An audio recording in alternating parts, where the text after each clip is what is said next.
The following is a production of Fenix Media. The views expressed do not necessarily represent those of the company or its advertisers and may contain language that's unsuitable for younger listeners. Laugh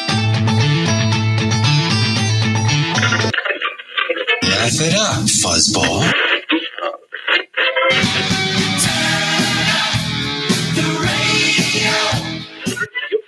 I'm about to do to you what Limp Bizkit did to music in the late 90s.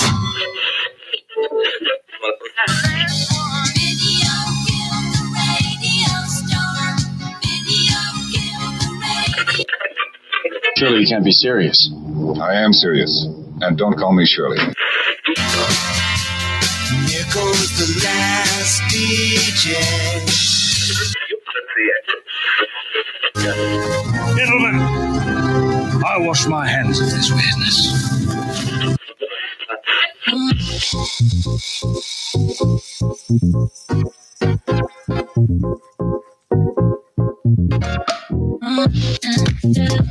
Hello, everybody, and welcome to another brand new episode of the Kristian Fenix Radio Show. It is Wednesday, April 14th. We are your daily dose of laughs and levity in a crazy, crazy world. I'm joined by my co-host, Mr. Tony Sanfilippo. Tony, how you doing today?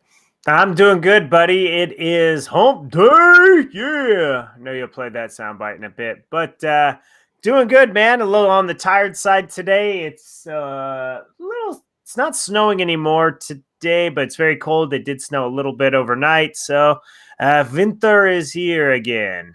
Yay. But other than that, I'm great, man. How are you? You know, doing pretty good. It's the middle of the week. We got a little bit of rain here. Luckily, no snow like you're supposed to be getting. But you know what? It's springtime. Flowers are blooming. Grass is kind of turning green, but we're not quite there yet. Not quite, huh? Exactly. Yeah, we do live in the middle of the desert, so it takes a while. But with that being said, let's go ahead and kick things off the way we do each and every day with a question for my co-host. Now, Tony, not meaning to start out the show on a morbid note, but if you had a loved one who passed and you needed to get their body from one state to another state, maybe a couple states away, how would you go about doing that? Well, usually you either make arrangements that way you can have the body flown in from wherever, and then you have to kind of go pick it up and set arrangements. I don't know how that really works. Because it's not like you're going to put the body in your vehicle. It's usually a hearse or something, but you usually coordinate it with the funeral homes. I would imagine it'd be a lot of communicating between, I guess, like the funeral homes and travel and all that stuff, man. That's a good question because that's, unless you pull a Weekend at Bernie's, that stuff's pretty tough, man. I don't know. Well, I mean, luckily there are services that take care of that for you. It costs a little bit of money, but you know, it's all part of, you know, getting your loved one back to you. Well, speaking of Weekend at Bernie's, Tony, a man who was stopped for driving on the wrong side of the road in Catalonia, Spain, was found to have a dead body in the front passenger seat. Police made the grim discovery after the 66-year-old suddenly turned around at the checkpoint between Spain and France. Investigators believe the deceased, an 88-year-old man, had been dead for about 3 weeks. Ugh. They say the driver may have been taking him home to Switzerland. The body, believed to be the driver's partner, had started to decompose. After 3 weeks, I would assume so. It was covered with a blanket and was wearing a seatbelt, reports Spanish news La Vanguardia. An autopsy will be carried out on Friday to determine how he died, although investigators say there is no evidence of criminality. The driver was initially headed towards France on Thursday and arrived at the Le Jonquière border checkpoint. Oui, vous, is Bernie. I see him. He has big stash. I don't know why that went Russian. Sunglasses. Yeah. Upon seeing police, he turned around and drove 30 kilometers back into Spain, this time on the wrong side of the motorway. France and Spain both drive on the right-hand side of the road. Catalan police signaled to the man to pull over, but he ignored them, according to the French newspaper. He eventually left the motorway and took a local road where he had a crash in the town of Joffre shortly before noon. Franck Bleu reports that toll and parking tickets found in the car suggest the driver may have chauffeured his deceased partner to various locations before being discovered, including visits to Madrid, Villafranca del Penedès, and even Italy, despite travel restrictions because of the pandemic. The driver, who is dual Swiss-Spanish citizen and lives in Spain, is still being questioned by police. He is currently only charged with traffic offenses. So, maybe he was just trying to use the carpool lane, try to get wherever he's going a little bit faster. But if you need to transport a dead body, do it the right way. Yeah, my thought too is, wouldn't rigor mortis set in, and wouldn't it be stinky? Oh, you would think so. Yeah, It would be so bad. I couldn't imagine that being a fun buddy road trip right there. hey, Sal, we're going over to Joffrey, named after the town from that little punk kid from Game of Thrones. It's gonna be fun. Shut your mouth during the trip, though. When it comes to true love, I guess you don't care how bad your partner smells. You just want to make sure that they see the sights before finally resting them at peace, right? I'm gonna have to just go no. How about no? For me, I'm good. Politely decline. That makes sense. Politely decline, yeah, buddy. I'm sorry if you passed away early. I'm not gonna drive around your dead body around the United States. It's just weird. Fair enough. Wouldn't blame you. All right, folks. Well, it is Wednesday, and we've got a wonderful show lined up for you today. Let's talk about today's show, shall we? Hump Day! Yeah! It is Wednesday, and as we do on Wednesdays, we have Words Are Hard. We have a segment called Scamtastic History. Our call-in topic today is podcast Share-A-Palooza. What podcasts are you listening to? We want to know about it. I had a bubble in my throat. That was weird. Hey, Bubbles. We have a segment called Restaurant Red Flags. We round out the day with This Day in History, and Tony is up next with the entertainment news. Folks, do not go anywhere. We will be right back.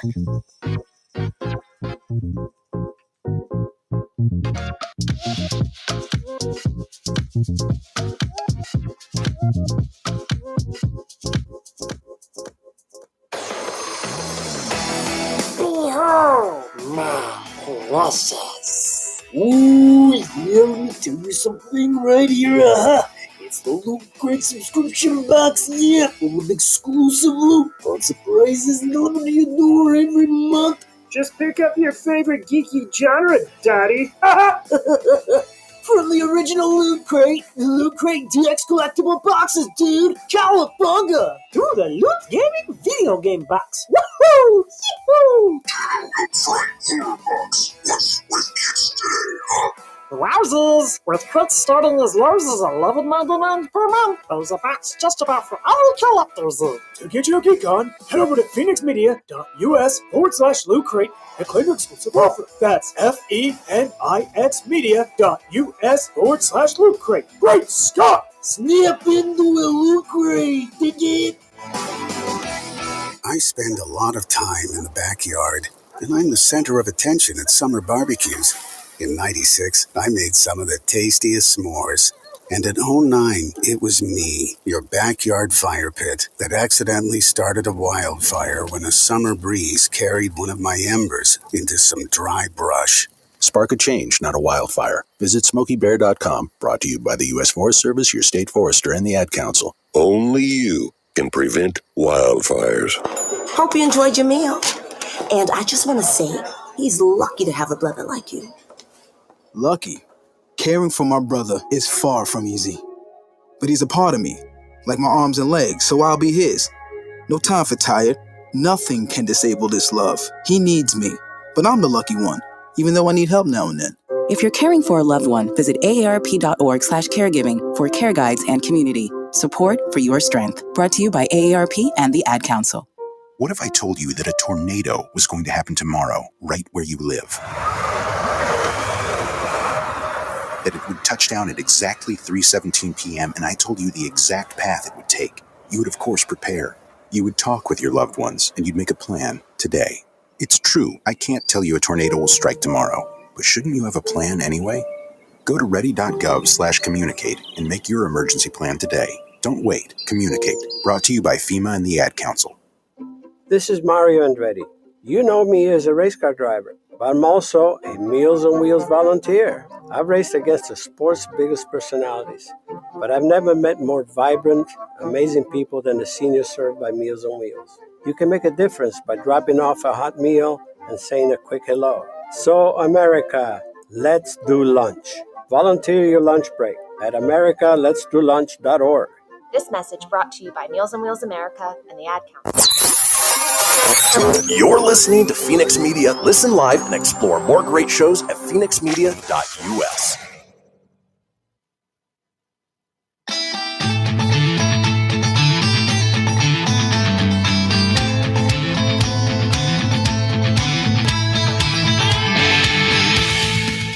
Get everything you need for the Kristian Fenix radio show over at phoenixmedia.us or on Facebook at facebook.com/Fenix Media Radio. Now back to the show. And we are back, folks. This is the Kristian Fenix radio show. But we've got a little thing we talk about a couple times each show. It is the Fenix Line, our 24-hour-a-day, 7-day-a-week voicemail line, giving you guys the opportunity to chime in on anything whatsoever. Maybe you took a dead body across state lines and, we kind of want to know about it. Give us a call at 855-Phoenix-Radio. That's 855-FENIX-RDO or 855-336-4973. All we ask is that you keep it entertaining. We'll compile those together, put them out in a future show. Now, speaking of entertaining, Tony is here with the entertainment news.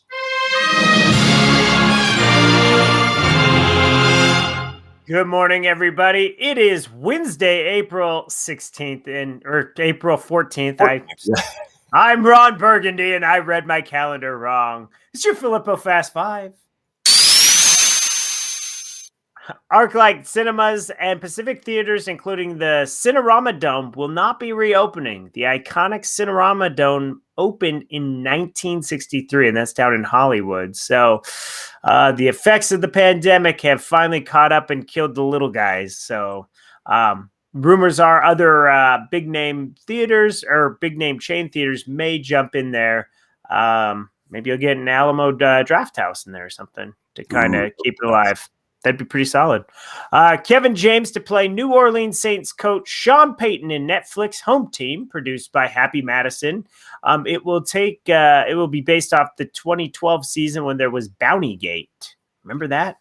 Yeah, isn't he about 200 pounds too heavy to be playing Sean Payton? It's a film. I'm going to produce the film, and he's going to play Sean Payton, okay? It says, suspend your disbelief for just a momento. Paul Blart, Saints coach? Yes. It's already starring my favorite actor, so I probably will not be watching. So, speaking of, well, this is not speaking of anything, but I had to put this in the Fast Five because it's funny. Purple Urkel. Family Matters star Jaleel White launches a cannabis strain, and it's called Purple Urkel. Did I smoke that? That's awesome. Hey, Laura, got any cheese? I don't have a good Urkel today. You got to be more nasally for it. Former Kansas City Chief coach Britt Reed was charged with a felony DWI and crash that injured a 5-year-old. So not looking good for Andy Reid's son, Britt. Nope. Yikes. Buccaneers joined the Broncos, the Seahawks, in a boycott of the NFL offseason workouts. They sent a letter via the NFLPA message saying that while they respect and they want to get back to playing football, they do not feel it's safe at this time. A lot of backlash in Denver. Have you heard any of these teams doing that? Only from what I've seen in the ESPN reports, but ultimately, I think they're just hurting themselves by boycotting it. Yeah, I agree. And my thing is, it is off season.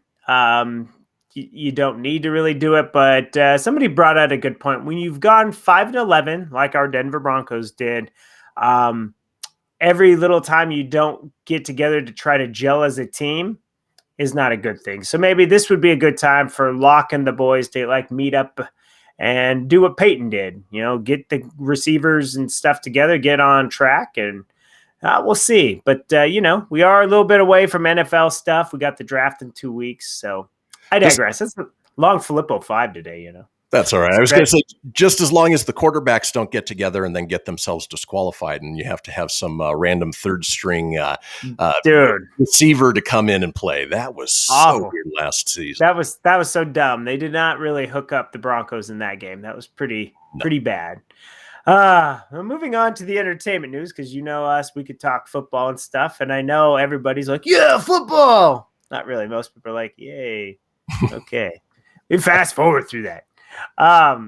If this is just kind of an opinion piece more that I've clipped it, but if Hollywood wants to maintain and continue the positive box office vibes that Godzilla vs. Kong has left, they can't just let theaters sit totally empty until Memorial Day. As we've seen, the first clip of Jason Reitman and Gail Keenan's Ghostbusters Afterlife shows Sony and friends trying to vie for a Minions/Groot/Baby Yoda-like cute character with the breakout of the murderous mini puffs. So with that little clip that just dropped, this opinion here is, with theaters hurting for big product until Mortal Kombat, which comes out this week, it would be a good time to start putting movies out in May, as we have smaller scale movies like The Wrath of Man on May 7th and Spiral on May 14th, before a 1-2 punch of Cruella and A Quiet Place Part 2 on Memorial Day weekend. There's nothing of note on April 30th and nothing at all on May 21st. Godzilla vs. Kong meant in generic terms that audiences will come back to theaters if something they want to see is playing, meaning, why not have Ghostbusters Afterlife move their date up to the vacant May 21st slot? First off, it's an all-ages family flick, which has generally been the Croods, Wonder Woman 84, Tom and Jerry. I was going to say Tomzilla. Tomzilla. Godzilla vs. Kong, where the money has been thus far. Second, it's budgeted closer to Jumanji, Welcome to the Jungle, around $90 million. Then Ghostbusters Answer the Call, which was $144 million budget, meaning it doesn't have to break all kinds of records to break even. Third, it's a known entity which has been selling itself since December of 2019. That's when the first teaser trailer dropped. So this makes so much sense if it came out on May 21st. You've just now got the mini puff clip out, so you've got the excitement. If you just came out and dropped the full-blown second trailer and just move it up, I mean, you and I talked about this on Proton Pack. If you moved it up, you don't have to contend with like Top Gun Maverick and other big movies around the Thanksgiving weekend. I feel like if you put it out in May, man, you're going to be a box office champ for at least a couple weeks before you have to. I think it would beat out Cruella still. I think it'd still be a number one against Cruella. Maybe A Quiet Place 2, it might slip, because at that point you're in about 2 weeks already. But why not, man? It makes sense. And then you don't really have anything big coming in June. So then you get the ones that they're like, well, what are we going to see? We got Ghostbusters, Cruella, A Quiet Place. What are we going to go see? You might get the repeat watchers like you and I. I think it's a good idea. Whether it happens or not, highly unlikely, but it would be a good thing. And I agree with this opinion piece. The box office would be better off if it did release there. So. I agree. You know, it would be awesome if they did sort of a surprise drop, maybe a week before they say, hey, we've moved up Ghostbusters, do a huge marketing blitz that whole week leading up to it. And they would make so much money by dropping it in May. I agree. I think it'd do better in May than November. I think it would really help kickstart the, not kickstart it. We've already done that with Tom and Jerry, or Tomzilla and King Kong. You know, those movies have already kickstarted it. So this would just keep up a really good momentum. So exactly. We shall see. But here's an interesting thing I caught yesterday. If you thought the collapse of movie theaters or the surge of streaming services are the biggest impact on the film industry, Kevin Smith, a.k.a. Silent Bob, has a beer he wants you to hold. The fan favorite filmmaker, whose career served to define the 1990s, has invaded every new platform, from crowdfunding to festivals to podcasts to pop-ups and more. Now the New Jersey native is going to try something brand new by selling his horror movie, Kilroy Was Here, as an NFT. An NFT is a non-fungible token. Per the arrangement, the owner of the NFT will secure the rights to exhibit, distribute, and stream the work, making it means for whoever owns the movie to earn money outside of the blockchain. As an indie artist, I'm always looking for a new platform through which to tell a story, said Smith. and crypto has the potential to provide that, while also intersecting with almost 25 years of experience selling real-world collectibles online and at the brick-and-mortar Jay and Silent Bob's Secret Stash. Back in 1994, we took Clerks up to Sundance and sold it. Selling Kilroy as an NFT feels very similar. Whoever buys it could choose to monetize it traditionally or simply own a film that nobody ever sees but them. We're not trying to raise financing by selling NFTs for a Kilroy movie. The completed Kilroy movie is the NFT. And if this works, we suddenly have a new stage on which I and other better artists than me can tell our stories. Due to the nature of the sale, Smith will not obtain any theatrical rights after Kilroy is sold as an NFT, with whoever buys it maintaining sole ownership of the movie. Furthermore, as of today, Smith is expanding his cinematic view askew into the crypto-verse with Jay and Silent Bob's Crypto Studio. The site functions as an NFT gallery showcasing and selling art featuring the cult comedy duo Jay and Silent Bob. Unlike other NFT gallery setups, Jay and Silent Bob's Crypto Studio will be an exclusive crypto gallery with its own crypto address, curated by Smith and crew. Definitely interesting and a unique take on distributing movies. What's your take on that?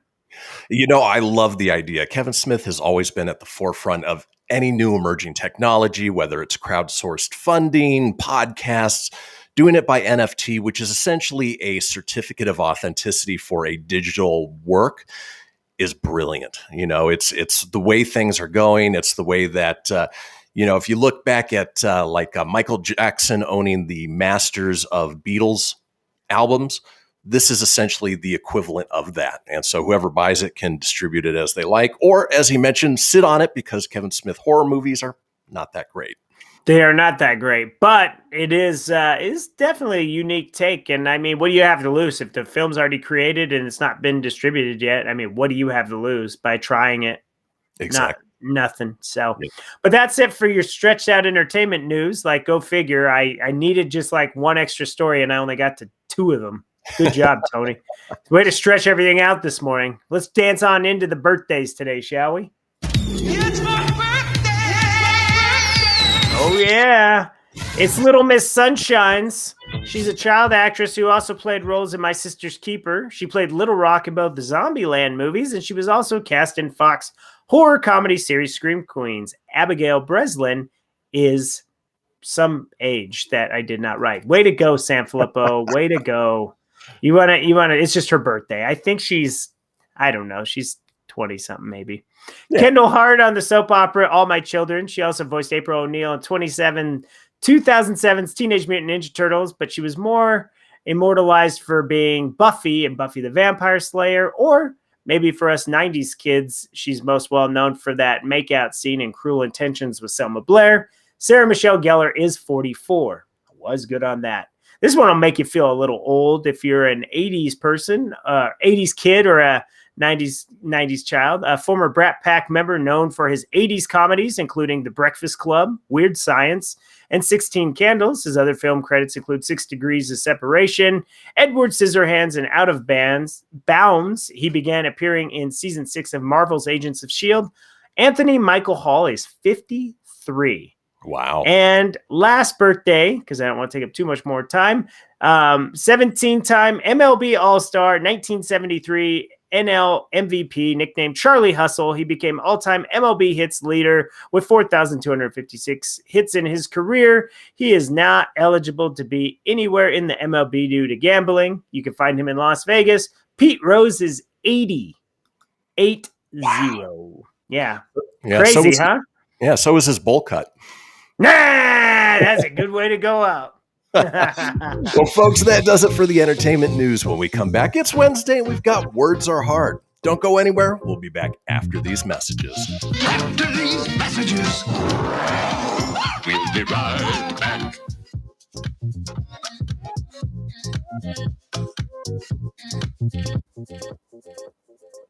Okay, what are you wearing right now? Nothing. That's right. So mommy's going to teach you how to dress yourself. Underwear always comes first, name tag at the back, then pants, then shirt. Get the first button in the right hole or you have to start all over. Socks going first, then shoes, right on right, left on left. With shoelaces, just take the ends, cross them over, switch the loops, the rabbit goes down the hole, pull tight, and you're left with bunny ears. Got it?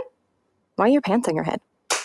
Most parenting is hard to do in just 2 minutes. But 2 minutes twice a day making sure they brush their teeth is easier, and it could help save them from a lifetime of tooth pain. Visit 2min2x.org to find out more. A message from the Partnership for Healthy Mouths, Healthy Lives, and the Ad Council. This message is for all of you sitting in the passenger seat. And apologies if it gets a little uncomfortable, but how does it feel to be at the mercy of someone who thinks a random text is more important than your life? Someone who takes their eyes off the road while speeding along in a 3-ton hunk of steel. Freaky, right? Well, why not just ask them to stop? Or better yet, volunteer to text for them. It might be a little awkward, but believe me, you'll live. Learn more at stoptextstoprex.org. Brought to you by the Ad Council and the National Highway Traffic Safety Administration. We are live outside the home of Joe and Rosie Goddard, where a pretty big tickle fight broke out just minutes ago. Sources say their father instigated the laughter. Let's go inside for a comment. Apparently, they have no comment. Dads, let this be a reminder that it only takes a moment to make a moment. Call 877-4DAD-411 or visit fatherhood.gov. Brought to you by the U.S. Department of Health and Human Services and the Ad Council. How's it going? I'm having a stroke. Are you going to shake my hand? I'm having a stroke. Wow, you're not even moving your arm. I'm having a stroke. When someone is having a stroke, they may not be able to say it with words, but their body language will tell you loud and clear. Look for FAST. F, face drooping. A, arm weakness. S, speech difficulty. T, time to call 911 immediately. Know the sudden signs. Spot a stroke fast. Visit strokeassociation.org. Brought to you by the American Stroke Association and the Ad Council. Hello, Kubo. What have you got planned for today? Come on, this way. Adventure can be found anywhere, but the best place to start is in the forest. It's the most powerful magic there is. Head outside to discover incredible animals. Wow. And beautiful plants that come together to create an unforgettable adventure. So grab your loved ones and explore a world of possibilities. Visit discovertheforest.org to find the closest forest or park to you. Brought to you by the Ad Council and the U.S. Forest Service. My teacher said that we should have a plan in case of an emergency. Do we have one? First thing I'm going to do is grab a flashlight with dead batteries. I'm going to start randomly throwing clothes in the bag. You two will be hiding in the closet and Dad won't be able to find you. And that's when we both start crying. Uncontrollably. Can you pass the cutlets? Winging it is not an emergency plan. Make sure your kids know what to do during an emergency, who to call, where to meet, what to pack. Search Ready Kids at nyc.gov or call 311. Brought to you by the New York City Office of Emergency Management and the Ad Council. You're listening to Fenix Media. Listen live and explore more great shows at phoenixmedia.us.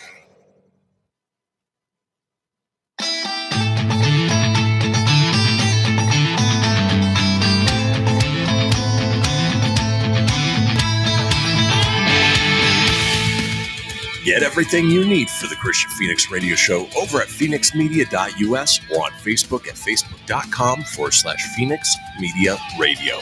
Now back to the show.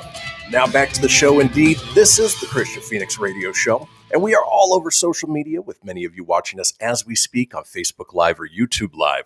Now, if you want to get a hold of me on social, I'm available at facebook.com/Kristian Fenix Radio. That's Kristian with a K, Fenix with an F, radio, of course, with an R, or on Instagram and Twitter at Fenix Media Radio. Tony's available at facebook.com/Tony.Sanfilippo. That's SANFILIPPO.94. Or on Instagram at Tony.Sanfilippo81. Now, being that it's Wednesday, we like to take a look at the English language, some of the weirdness about it, sometimes how it's misunderstood, other times the origins of certain words, which is what we're doing today on Words Are Hard. So we're going to be taking a look at slang words and the origins of those. Tony, I'm going to ask you the slang word. Have you tell me what it means, and then we'll talk about where it came from. Are you ready to go? I'm ready, buddy. Let's do this. All right. First slang word is legit. What does legit mean? It means that you're credible. You can be counted on. It's real. It's coming from the source. There you go. Well, most people may think that this word originated with MC Hammer after he released his 1990... Too legit to quit. Hey, hey. But it actually showed up during the later half of the 19th century in theater groups. They used the word to refer to legitimate drama, also known as well-written piece. So that's where legit came from, not from MC Hammer. too legit, too legit to quit. I forgot. What was it? It was like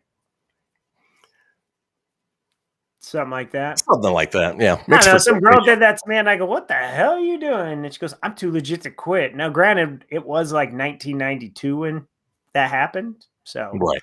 We were still rocking our parachute pants. Yeah, I was wearing my clothes backwards. Crisscross was my jam. Mama was talking like this, and I was jamming crisscross, and I was jumping, and I missed the bus because I did think it would affect me. Let's keep rolling on. We are talking quite the coolest kid, I don't think. That's okay. Talking words are hard. Looking at the origins of slang words, the next word for you, Tony, is adulting. What is adulting? Oh, it means you have to grow up, be responsible. Mom and dad ain't there to take care of you no more. You have to do it yourself. Exactly. Well, adulting is a very popular word among millennials who often use it jokingly when they engage in adult-like behavior such as preparing taxes, buying a home, or mowing the lawn. The exact origins are a little murky, but it supposedly first showed up in a 2008 Twitter post. It then took 6 years to enter the mainstream and gain notoriety on Urban Dictionary in June 2014. So it is a very, very new word. Less than a decade old. That's it? That's it. I've always kind of thought, I guess we would refer to it back when we were younger, was we didn't want to be an adult. Like we didn't want to grow up, right? Yeah, but I don't want to grow up. I'm a Toys R Us. We were Toys R Us kids forever. Let's keep rolling on. Talking words are hard. The slang word, actually it's a slang phrase for you, Tony, is throw shade. What if I'm throwing shade at you? If you're throwing shade, that means like you're disrespecting the person. You're kind of throwing, what's the other word for throwing shade? There's another term. That's the newer term for it. It's, but I think there was a period where you were mad dogging them. It's like giving them a look. Like you're just like, whatever. Exactly. Well, throwing shade could be an Olympic sport as it clearly requires mad skill. The word first propelled into the mainstream after its excessive use on RuPaul's reality TV show, Drag Race. And now everyone from fathers to grandmothers use it to carry out passive-aggressive acts online or in real life. If you want to know how true shade throwers perform, look no further than the stars of The Real Housewives of Atlanta. It's so shady over there, it's hard to imagine how any of them see clearly. Oh, I see what they did there. Although throw shade is a pretty neat way to describe the act of insulting someone, these other slang words need to end. I don't know why they added that, but apparently I'm Ron Burgundy. So I'm Ron Burgundy. Let's keep rolling on. Words are hard. All right, the next slang word for you, Tony. And unfortunately, I think you may have been the victim of this. Ghosting. What is ghosting? Yeah, most recently, huh? Ouch. It just means like when you engage in conversation, whether it be dating, whether it be a friend or whatever, and you just choose not to talk to them or you don't want to be around them anymore. The easy way, instead of, it's more common in dating, the common thing to do is just don't respond no more. Ignore everything. Don't respond. Fall off the face of the planet. Even though you're still friends and you can still see that you clearly check your phone because you just keep posting on Facebook. Sounds personal, Tom. No, I hate ghosting. Just be transparent, would you? Well, no matter how you use it, ghosting never means anything good. The act of ghosting, which describes someone quietly exiting an online conversation, has become popular because of the explosion of the dating app culture over the last few years. There's no clear origin story for this word, but it seems to have organically arisen in the post-2012 dating app boom. Yep. So, there you go. Yeah, quietly disappearing. I love that you use the word transparent. Be transparent when it comes to ghosting. That's it. Just say, hey, look, I ain't going to respond anymore. I don't like you. Adios, amigo. I'll see you around. Well, let's keep moving on. Talking words are hard. Here's one that I've never used, at least in this usage. Maybe you know what it means, Tony. The word is extra. I hear it at work. I hear some of the kids say it. Being extra kids these days, I've heard that slang term. So extra is you're being a little dramatic, a little too much. Interesting. All right. So most commonly used to describe a person who is over the top in some way, dramatic, as you mentioned, or doing the most. Extra has become somewhat of a fixture when it comes to millennial slang vocabulary. Extra first appeared in Urban Dictionary back in 2003. However, according to dictionary.com, its origins are Latin and was often used in medieval times to mean to be medieval times or beyond. Sorry. Tony's Tourette. Yeah. What? Let's keep rolling on. Talking words are hard. Again, here's another one you will never find me saying, but maybe you know the meaning, Tone. The word is basic. You're so basic. It means that you're just, I've heard this one again at work too. This means you're kind of just plain and, unoriginal, and you're just blah. Yeah, shortened from another slang term, basic bitch. Basic is a pejorative adjective used to describe someone who slavishly follows the mainstream and is a conformist, according to knowyourmeme.com. There's just nothing original or special about this person. Although the term gained more relevance in 2017, it's been around for a while. Basic first appeared on Urban Dictionary in 2009, but went down in 80s music history with the hit jam from Climax, Meet Me in the Ladies' Room. Couldn't tell you that song. Okay, yeah, I'm a music person. I don't know that one. Meet me in the ladies' room. We're gonna spray perfume. You're so basic, bitch. All right, and then finally on words are hard. Tony, the slang term is hipster. What's a hipster? Oh, hipster is you're trendy and you're in the now or whatever the trend is. Usually hipster here is like if you wear a beanie and you got a little hair hanging. And then, like I could be considered a hipster because I'm wearing a flannel. Most Coloradans wear flannels. That's what we do. Well, it's funny because I've worn flannels for 20 years. I've had a beard for as long as I've been able to grow a beard. Yet I think hipsters have copied my look somehow. So yeah, that is the only thing I'm missing is the beanie. But yeah, wear the beanie, bro. Wear the beanie.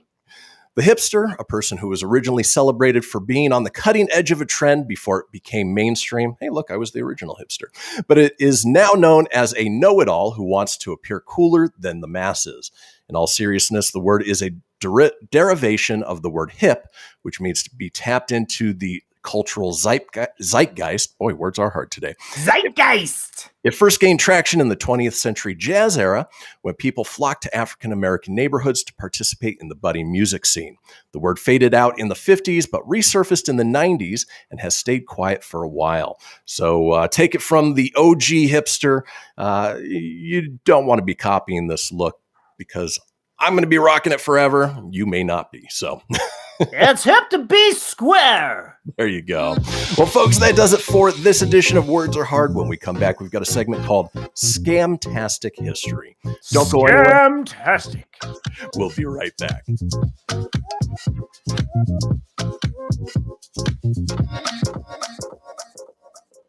This is Mario Andretti. You know me as a race car driver, but I'm also a Meals on Wheels volunteer. I've raced against the sport's biggest personalities, but I've never met more vibrant, amazing people than the seniors served by Meals on Wheels. You can make a difference by dropping off a hot meal and saying a quick hello. So, America, let's do lunch. Volunteer your lunch break at americaletsdolunch.org. This message brought to you by Meals on Wheels America and the Ad Council. People been saying to your friend, get a different face, and posting on their feed, they're super ugly. The things they say to them online are cruel and they're not true. So tell your friend, I'll stand up for you. Don't worry, I know what to do. Know someone being bullied online? You can be a witness and make a difference by letting the world know it isn't cool and by letting your friend know you care. Learn more at eyewitnessbullying.org. Brought to you by the Ad Council. Hope you enjoyed your meal. And I just want to say, he's lucky to have a brother like you. Lucky? Caring for my brother is far from easy. But he's a part of me, like my arms and legs, so I'll be his. No time for tired. Nothing can disable this love. He needs me, but I'm the lucky one, even though I need help now and then. If you're caring for a loved one, visit aarp.org/caregiving for care guides and community. Support for your strength. Brought to you by AARP and the Ad Council. Allison is perfect. I mean, she'd never tell you that. She's humble and perfect. She likes everyone. She even likes her untidy roommate's weird guinea pig. Allison, wait, are you texting and driving? Allison, no. That's the exact opposite of what I was just saying about you. Why, Allison? Why? Texting and driving makes good people look bad. Visit StopTextStopWrecks.org. Brought to you by the National Highway Traffic Safety Administration and the Ad Council. I'm Paul George of the Indiana Pacers. When I was 6, my days were spent playing basketball. When I was 6, my dream was to make it to the NBA. When I was 6, my mom had a stroke. So I want you to learn to spot a stroke fast. F-A-S-T. F, face drooping. A, arm weakness. S, speech difficulty. T, time to call 911. I'm Paul George. Spot a stroke fast. Visit strokeassociation.org. Brought to you by the American Stroke Association and the Ad Council. My name is Lola Silvestri, and I'm going to be 95 this year. I was very independent. I fell, and I had to have Meals on Wheels. America, let's do lunch.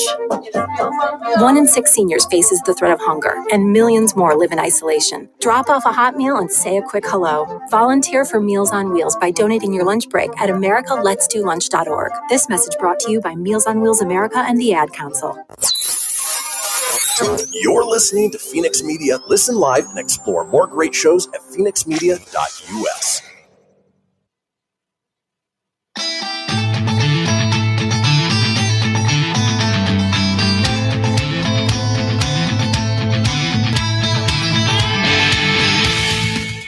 Get everything you need for the Kristian Fenix Radio Show over at phoenixmedia.us or on Facebook at facebook.com/Fenix Media Radio. Now back to the show. And we are back, folks, to the final segment, at least of the first hour of this episode of the Kristian Fenix Radio Show. But if you missed a portion of the show or you want to go back and catch up on any of the previous shows, it's easy enough to do so. Head over to phoenixmedia.us, click on the show's link, scroll on down to the Kristian Fenix Radio Show. From there, you can get video, you can get audio as well, or head over to wherever you get podcasts. Apple, Google, Stitcher, Spotify, Anchor, Breaker, TuneIn, iHeart, Amazon. While you're there, be sure to subscribe. That way you always have the latest episode. Leave a review. Let us know what you think. Tell your friends, because sharing is caring. Now, in this segment that I've titled Scamtastic History, we're going to take a look at some of the more historically significant scams that have been pulled off. You know, scams aren't a modern thing. They aren't things that, are brand new to us, but we do deal with them every day, from people like you, Tone, who try to file unemployment benefits on your behalf, or all the way down to the emails that I get on a daily basis, basically saying, "Oh, your PayPal account's been compromised. Log in." You got to be careful. Maybe back in history, not as much as you had to today, but that's what we're going to be looking at. So, Tony, any recent scams come to mind that you've been either the victim of or somebody's attempted to pull off on you? No, since I signed up for the identity protection and stuff, nothing has come of that since I canceled that.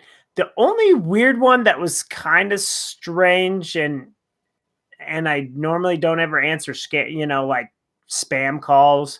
If I don't know the number, I don't typically answer. Well, the other day when the Xfinity guy came out to fix the internet, there was a call, but it didn't say it was Xfinity. It just was a call. It was a number, and I was like, maybe it's Xfinity, and they're calling to say they're on their way.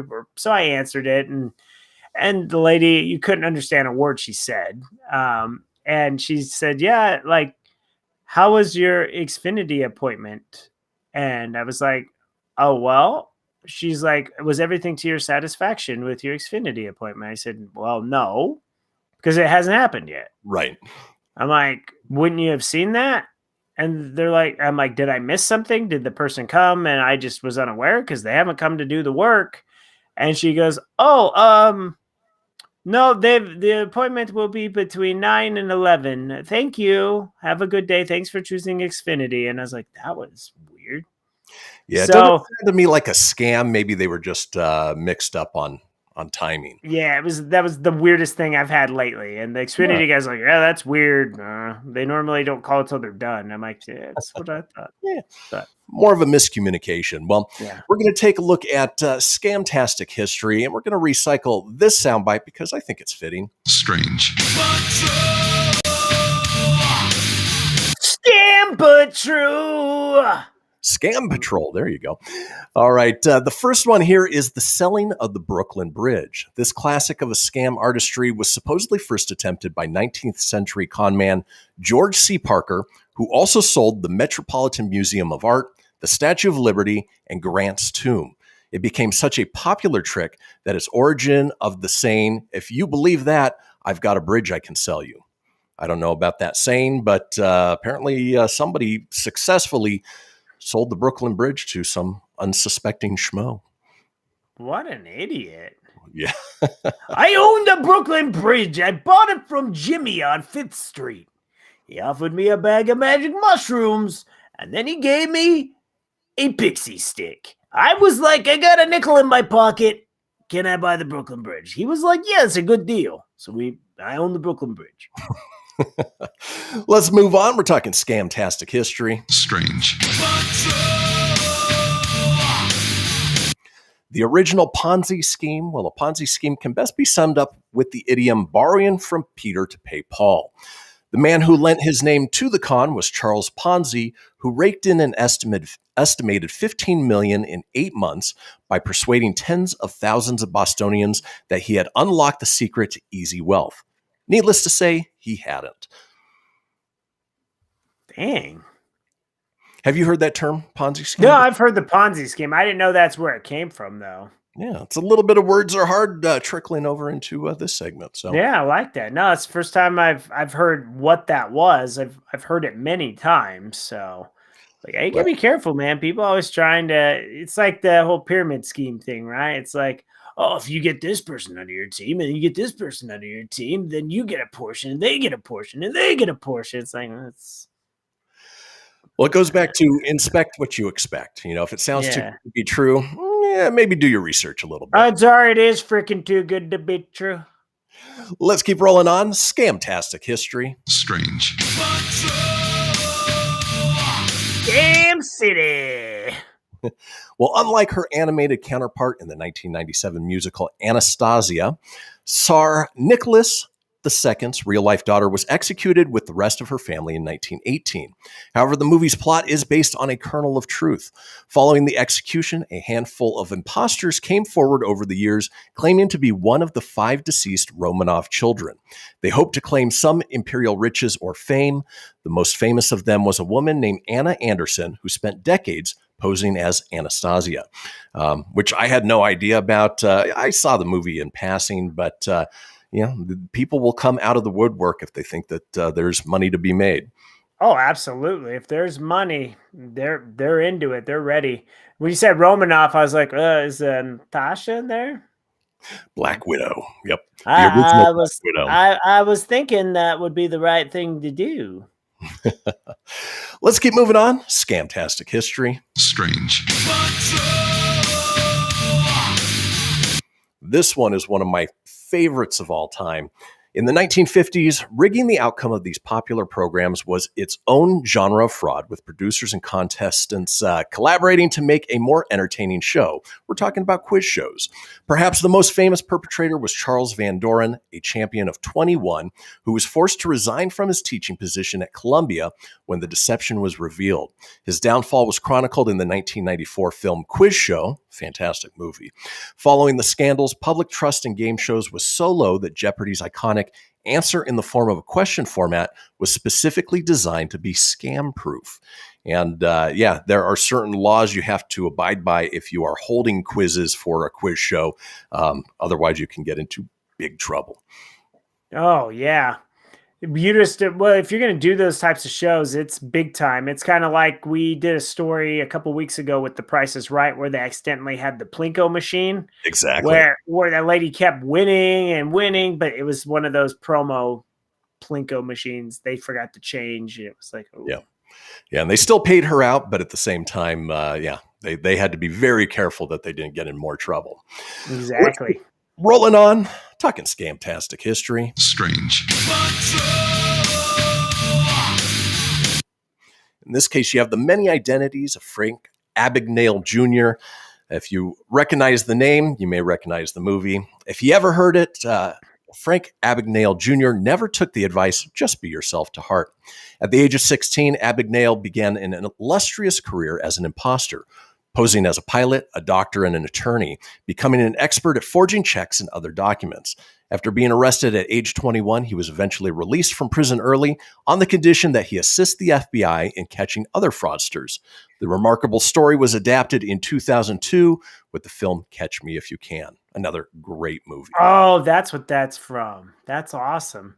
Yep. You know, this is kind of random. Friday chimed in as we're talking about this, so there's no better time than now to bring it up. But and I don't think during our segment, but Ponzi schemer Bernie Madoff died in federal prison today. Did he really? This morning, yeah.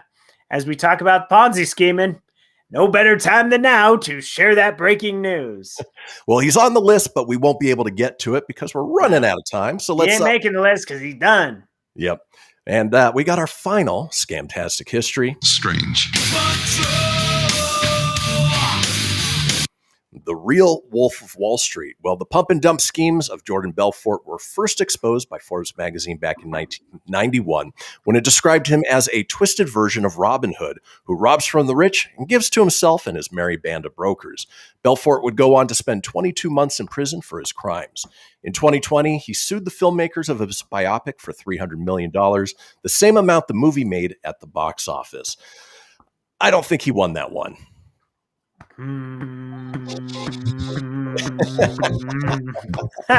Well, great movie.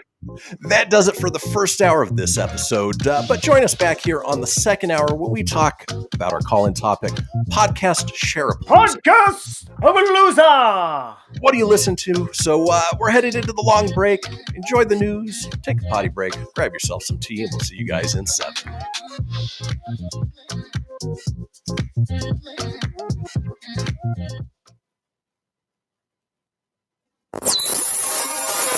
You're listening to Fenix Media. Listen live and explore more great shows at phoenixmedia.us. Hamilton was adopted from a rescue in 2008. He really likes to be around people. I get out my mat and I'm doing a downward dog and he's underneath. He's quite the pug about town. He gets invited to a lot of parties. He knows he's a pretty big deal. Look at this little face.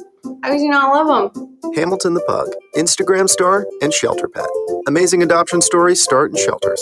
Visit theshelterpetproject.org to find a pet near you. Brought to you by Maddie's Fund, the Humane Society of the United States, and the Ad Council. You make sure his toys don't have any sharp edges. You taught her what to do when the smoke alarm goes off. You do so much to keep your child safe. But are you using the right car seat for your child? Car crashes are a leading killer of children ages 1 to 13. Protect your child's future at every stage of life. For information on the right seat for your child, visit safercar.gov/the-right-seat. A message from the National Highway Traffic Safety Administration and the Ad Council. So you see, son, good manners are important. Should I go through it again? Yes. Yes, please. Yes, please. Exactly. Always say please, thank you, you're welcome, and excuse me. Sit up straight, hold doors open, don't speak with your mouth full, keep your elbows off the table. Share your things, play nice, and generally treat others the way you'd like to be treated. Got it? Got it. And stop picking your nose. Most parenting is hard to do in just 2 minutes. But 2 minutes twice a day, making sure they brush their teeth, is easier, and it could help save them from a lifetime of tooth pain.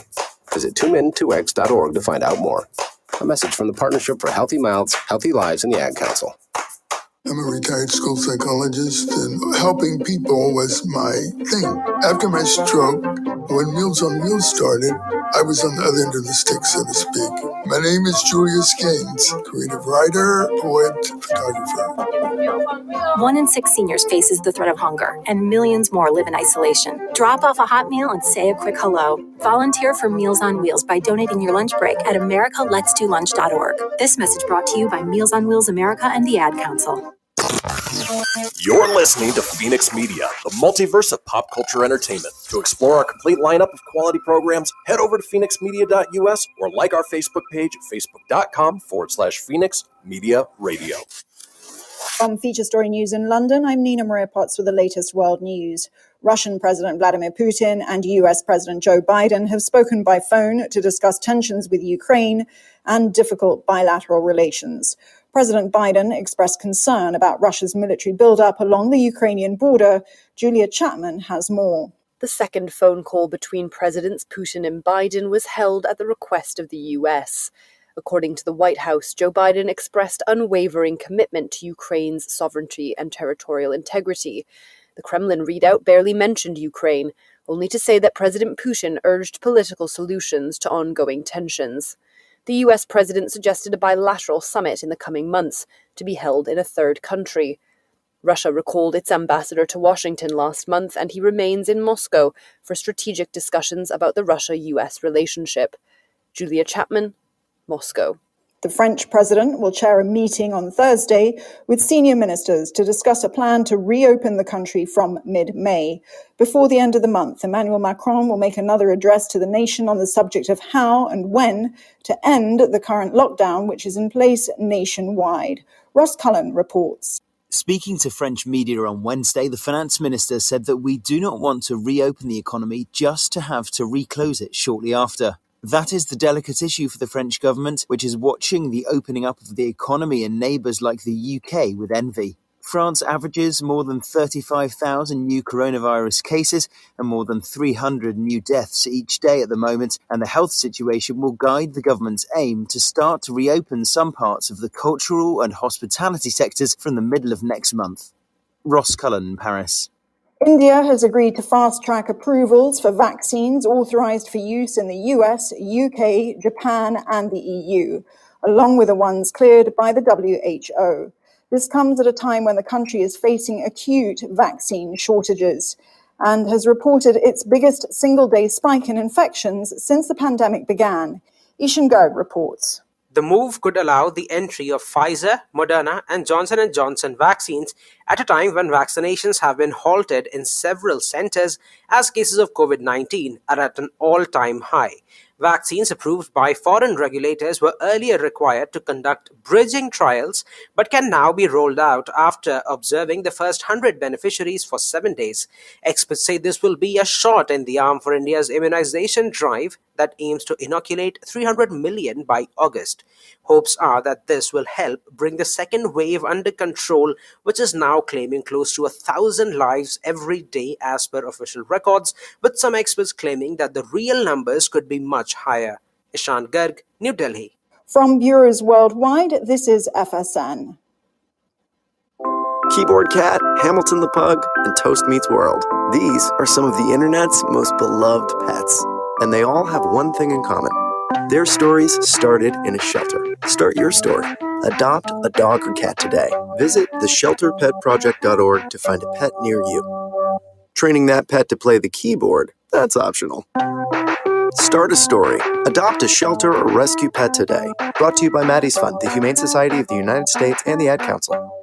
Okay, what are you wearing right now? Nothing. That's right. So mommy's going to teach you how to dress yourself. Underwear always comes first, name tag at the back, then pants, then shirt. Get the first button in the right hole or you have to start all over. Socks going first, then shoes, right on right, left on left. With shoelaces, just take the ends, cross them over, switch the loops, the rabbit goes down the hole, pull tight, and you're left with bunny ears. Got it? Why are your pants on your head? Most parenting is hard to do in just 2 minutes. But 2 minutes twice a day making sure they brush their teeth is easier, and it could help save them from a lifetime of tooth pain. Visit 2min2x.org to find out more. A message from the Partnership for Healthy Mouths, Healthy Lives, and the Ad Council. How's it going? I'm having a stroke. Are you going to shake my hand? I'm having a stroke. Wow, you're not even moving your arm. I'm having a stroke. When someone is having a stroke, they may not be able to say it with words, but their body language will tell you loud and clear. Look for FAST. F, face drooping. A, arm weakness. S, speech difficulty. T, time to call 911 immediately. Know the sudden signs. Spot a stroke fast. Visit strokeassociation.org. Brought to you by the American Stroke Association and the Ad Council. The storks are bringing me a baby brother. We can do this together. All right, let's go. Storks know how to keep kids safe. Do you? What? Oh my gosh, you don't know. I know. You don't.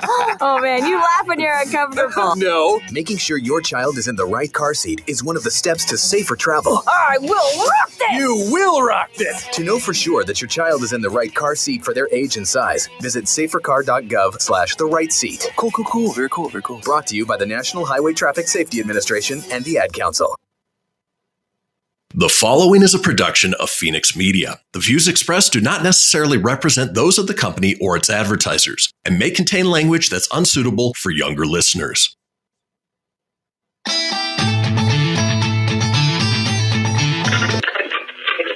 it up, fuzzball.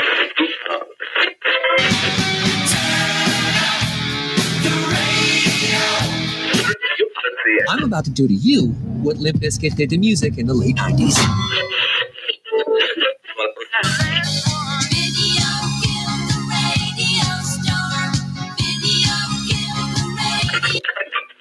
Surely you can't be serious. I am serious. And don't call me Shirley. Here goes the last DJ. Gentlemen, I wash my hands of this business.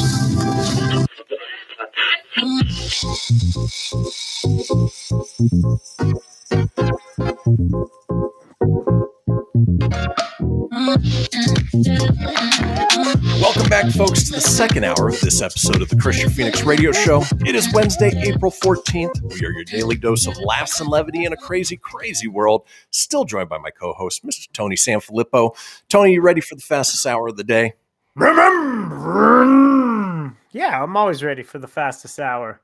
Yeah, anymore, man. My days, they go so damn quick. I feel like sometimes the remote on click is a little on maybe the 4X. Not quite like the 6X, but it's going a little quick. As long as you're not on autopilot, right? No, it's not autopilot. Sometimes I go on autopilot and it's weird. And then later I'm like, how the hell did I get here? Meh. It's the way it goes sometimes. But, we're halfway through the week. It's been a smooth series of shows so far. I am going to knock on wood because you never know what'll happen based on last week. But with that being said, this is the interactive portion of the show where we want to hear from you guys, the listeners and watchers, on our topic of the day, which is why we give it 24 hours in advance and ask you guys to call the Fenix Line at 855-FENIX-RADIO. Of course, you can chime in live on our Facebook page at facebook.com/Kristian Fenix Radio. Just click into the live video there and comment with your pick or your story or whatever it may be. And of course, as we do in the second segment of this, coming up in the next segment, we head over to the Stereo app with Stereo Roulette. You never know what you're going to get, especially based on yesterday's show. Boy, we had a couple really bad words that were dropped. But there were some naughty words. There was poop and boogers, and none of that's true. No. Some bad language. So when we get to the radio app, just caution, if you have little ones listening, probably earmuff that segment. We don't know what's going to be said across the air. I mean, when it happens, and can't really do it but apologize. So it's truly live. So there's no dump button. There's no oopsies. It's just the way. Yeah. Did you say oopsies? Oopsies. Toasty. Whoopsie. I used to think that Toasty used to say whoopsie when I was a kid. I didn't know you said Toasty. I always thought it said Toasty. Whoopsie. Well, folks, the call-in topic today is podcast Share-A-Palooza. What podcasts are you listening to, aside from ours, that you're enjoying? It could be informational. It could be educational. It could be true crime. It could be, almost like audiobooks where it's, podcast for stories. Everything. Yeah, it is a saturated market, but Tony and I have been podcasting for 15 years now, maybe more. Has it been 15? It's been a long ass time. I know that. Yeah, we dove in early, and we did it. We did it way, way, way back when. Yep. Started talking music. Started, then Tales from the pits.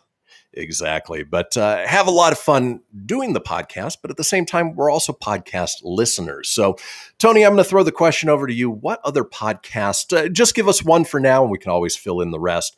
No worries. I have a handful. I like Talk is Jericho. So Chris Jericho, lead singer of Fozzy, current AEW wrestler.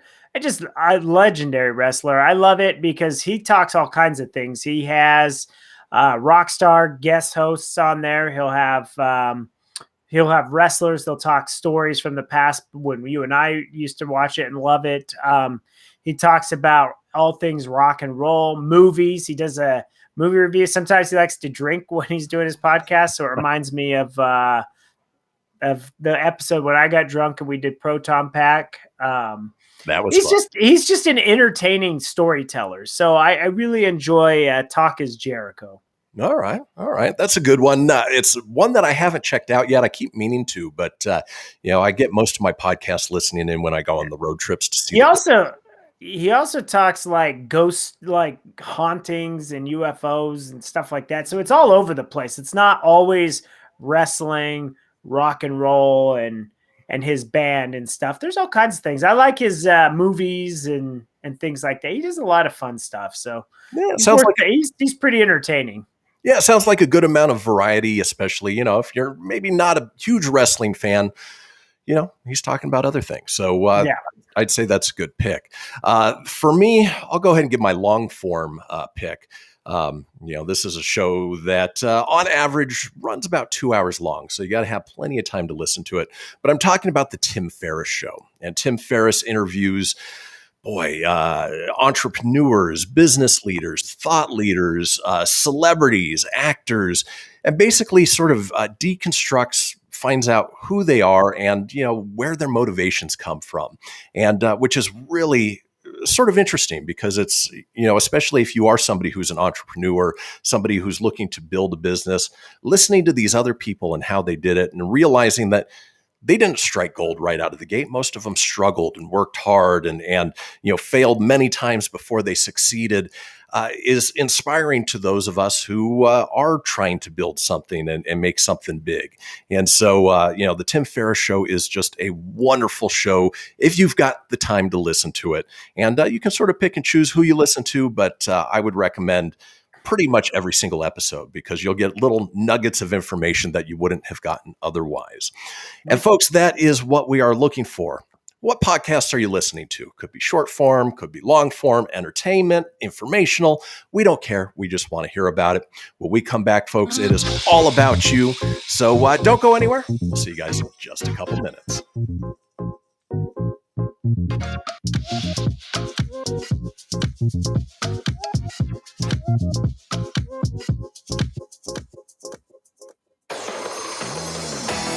Behold my precious. Ooh, yeah, let me tell you something right here. It's the Loot Crate subscription box, full of exclusive loot, fun surprises delivered to your door every month. Just pick up your favorite geeky genre, Daddy. From the original Loot Crate, the Loot Crate DX collectible boxes, dude! Cowabunga! To the Loot Gaming video game box. Woohoo! Yee-hoo! Wowzers! With crits starting as low as $11.99 per month, there's a box just about for all collectors. To get your geek on, head over to phoenixmedia.us/Loot Crate and claim your exclusive offer. That's FENIX.us/Loot Crate. Great Scott! Snap into a Loot Crate, dig it? I spend a lot of time in the backyard, and I'm the center of attention at summer barbecues. In '96, I made some of the tastiest s'mores. And in '09, it was me, your backyard fire pit, that accidentally started a wildfire when a summer breeze carried one of my embers into some dry brush. Spark a change, not a wildfire. Visit SmokeyBear.com, brought to you by the U.S. Forest Service, your state forester, and the Ad Council. Only you can prevent wildfires. Hope you enjoyed your meal. And I just want to say, he's lucky to have a brother like you.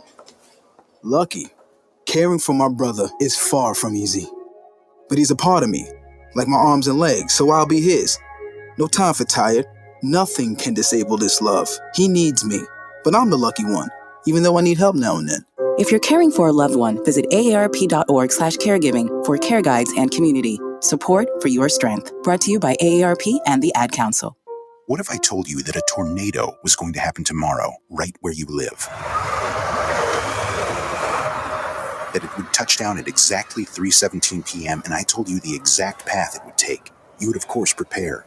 You would talk with your loved ones, and you'd make a plan today. It's true, I can't tell you a tornado will strike tomorrow, but shouldn't you have a plan anyway? Go to ready.gov/communicate and make your emergency plan today. Don't wait. Communicate. Brought to you by FEMA and the Ad Council.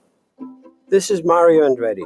You know me as a race car driver, but I'm also a Meals on Wheels volunteer. I've raced against the sport's biggest personalities, but I've never met more vibrant, amazing people than the seniors served by Meals on Wheels. You can make a difference by dropping off a hot meal and saying a quick hello. So, America, let's do lunch. Volunteer your lunch break at americaletsdolunch.org. This message brought to you by Meals on Wheels America and the Ad Council. You're listening to Fenix Media. Listen live and explore more great shows at phoenixmedia.us.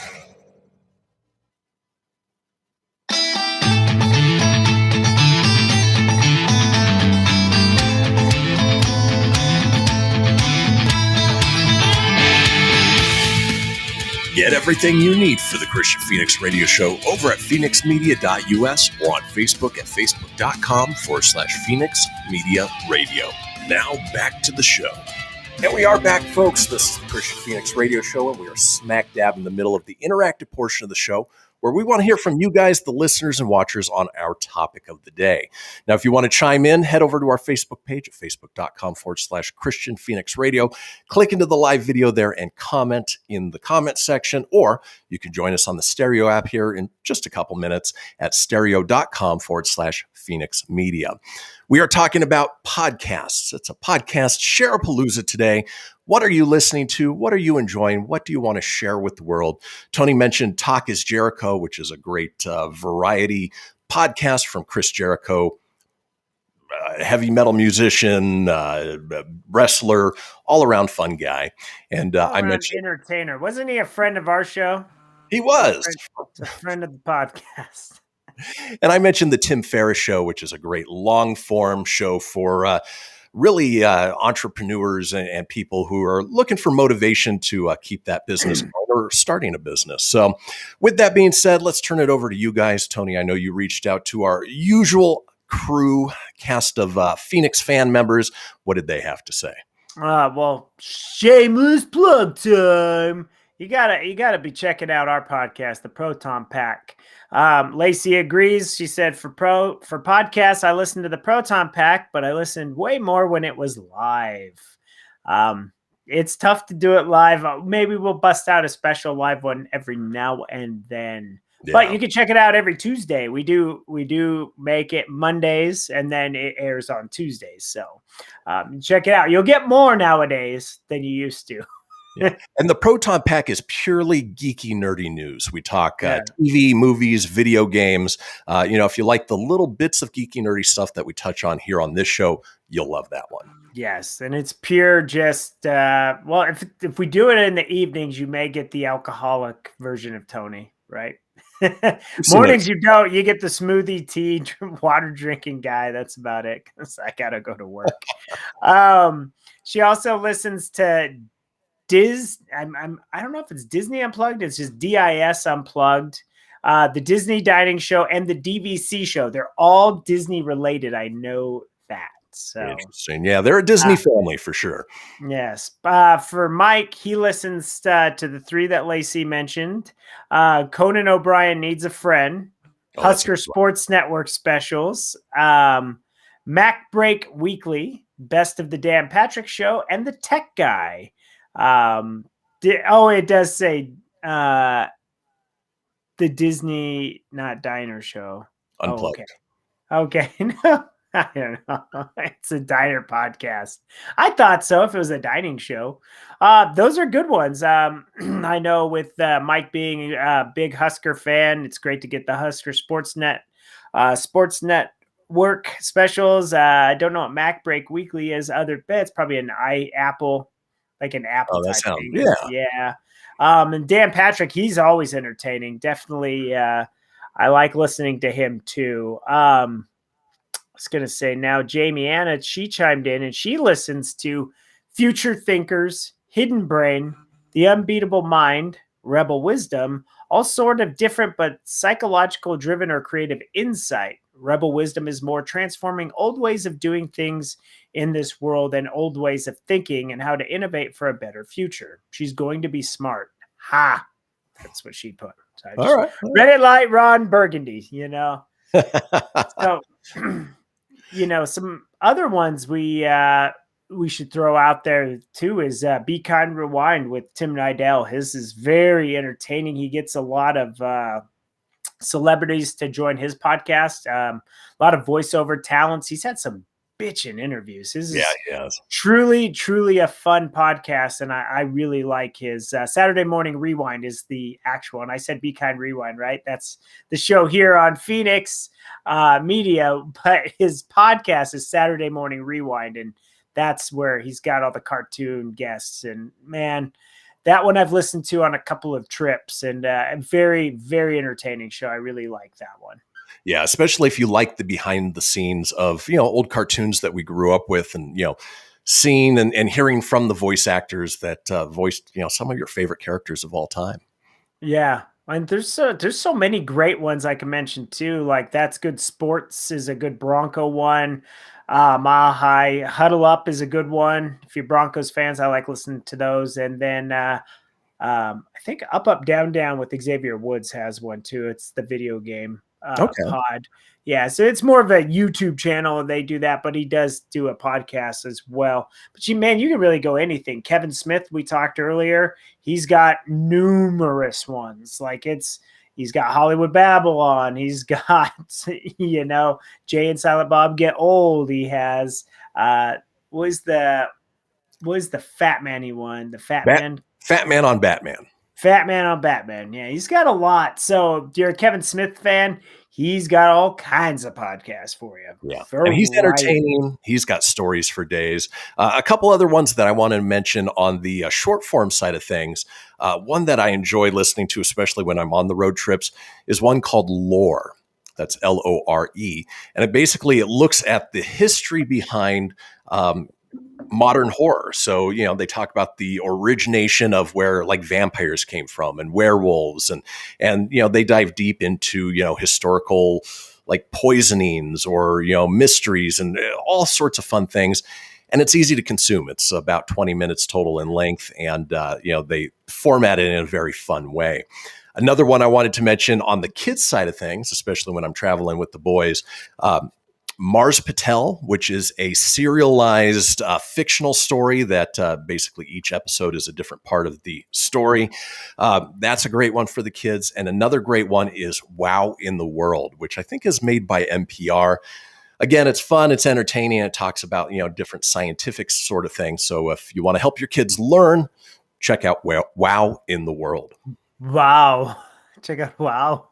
It's hard to say. Wow in the World. Wow in the World. I know we're about ready to go to the Stereo app, but I got a quick funny podcast story. So anyone can do a podcast. You just got to make time and you want to produce it well. But so my aunt, and I'm not going to use names, if anyone's listening, I don't want to embarrass. So my aunt's niece, so it's from her husband's side, she decided to shock the world to do a podcast. She's just kind of an interesting gal anyways.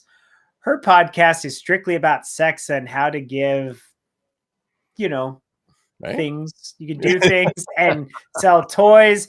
And it's very, we listened to one and it was pretty Pretty It's pretty raunchy. out there. So kind of crazy for my aunt's niece to do that. And they're all laughing because they're like, oh my God, I cannot believe that this person is doing that.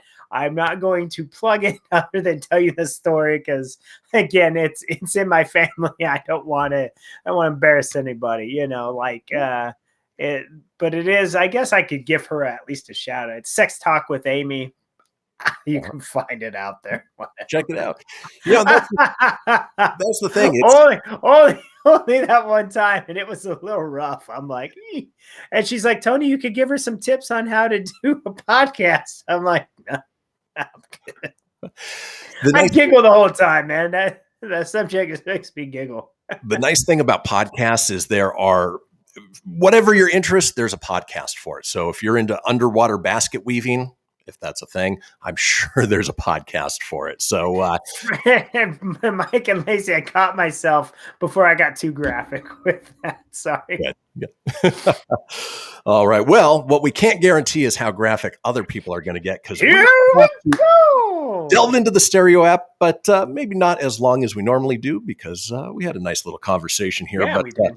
Let's dive on in, see where it takes us. This should be interesting. And remember, folks, anything can happen. How are you doing today? You're on the Kristian Fenix radio show. Hi, Fred.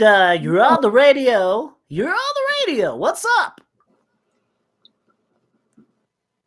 Hi. Apparently they didn't want to talk. All right. How are you doing? You're on the Kristian Fenix radio show. You're on the Pee Wee Herman show. All right, let's try this again. How are you doing today? You're on the Kristian Fenix radio show.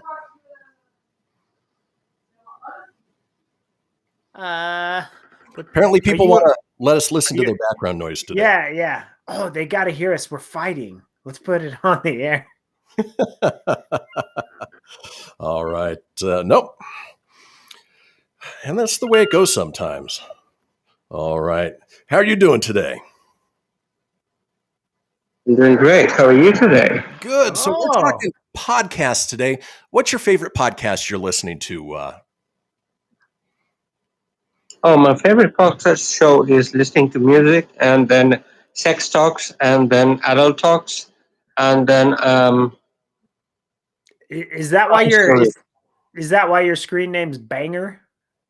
Banger. It's a real banger. Are you a headbanger? Yes. Yeah. He's into everything. And we'll try one more. How you doing today? You're on the Kristian Fenix radio. Nope. Can't even get through the introduction. Come on. Just say hi. See what How are you doing today? Boy, we are striking out aside from the one. All right, let's try one more. Hi, how are you doing today? You're on the Kristian Fenix radio show. Boy, you know what? I'm just going to end it there because mallards. It's the way it goes today. But we had a good discussion on podcasts, and luckily we didn't have to rely on the stereo app, and we didn't get any bad word drops in that case. No, we just got. Well, that guy worried me for a minute, man. He started talking about everything. I was going to turn him on to your cousin show. Sex Talk with Amy. Yeah. I like to listen to music. I like books about sex and freaking pervert. Well, folks, that does it for the interactive portion of the show. When we come back, we've got a segment called Restaurant Red Flags. Don't go anywhere. We'll be right back.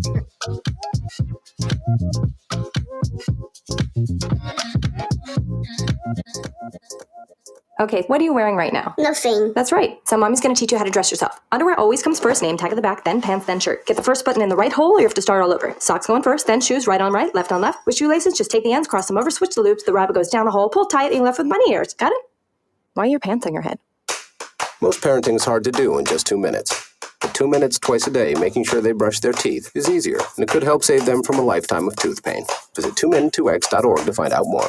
A message from the Partnership for Healthy Mouths, Healthy Lives, and the Ad Council. This message is for all of you sitting in the passenger seat. And apologies if it gets a little uncomfortable, but how does it feel to be at the mercy of someone who thinks a random text is more important than your life? Someone who takes their eyes off the road while speeding along in a 3-ton hunk of steel. Freaky, right? Well, why not just ask them to stop? Or better yet, volunteer to text for them. It might be a little awkward, but believe me, you'll live. Learn more at stoptextstoprex.org. Brought to you by the Ad Council and the National Highway Traffic Safety Administration. We are live outside the home of Joe and Rosie Goddard, where a pretty big tickle fight broke out just minutes ago. Sources say their father instigated the laughter. Let's go inside for a comment.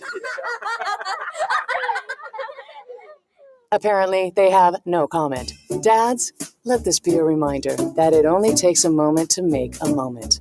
Call 877-4DAD-411 or visit fatherhood.gov. Brought to you by the U.S. Department of Health and Human Services and the Ad Council. How's it going? I'm having a stroke. Are you going to shake my hand? I'm having a stroke. Wow, you're not even moving your arm. I'm having a stroke. When someone is having a stroke, they may not be able to say it with words, but their body language will tell you loud and clear. Look for FAST. F, face drooping. A, arm weakness. S, speech difficulty. T, time to call 911 immediately. Know the sudden signs. Spot a stroke fast. Visit strokeassociation.org. Brought to you by the American Stroke Association and the Ad Council. Hello, Kubo. What have you got planned for today? Come on, this way. Adventure can be found anywhere, but the best place to start is in the forest. It's the most powerful magic there is. Head outside to discover incredible animals. Wow. And beautiful plants that come together to create an unforgettable adventure. So grab your loved ones and explore a world of possibilities. Visit discovertheforest.org to find the closest forest or park to you. Brought to you by the Ad Council and the U.S. Forest Service. My teacher said that we should have a plan in case of an emergency. Do we have one? First thing I'm going to do is grab a flashlight with dead batteries. I'm going to start randomly throwing clothes in the bag. You two will be hiding in the closet and Dad won't be able to find you. And that's when we both start crying. Uncontrollably. Can you pass the cutlets? Winging it is not an emergency plan. Make sure your kids know what to do during an emergency, who to call, where to meet, what to pack. Search Ready Kids at nyc.gov or call 311. Brought to you by the New York City Office of Emergency Management and the Ad Council. You're listening to Fenix Media. Listen live and explore more great shows at phoenixmedia.us.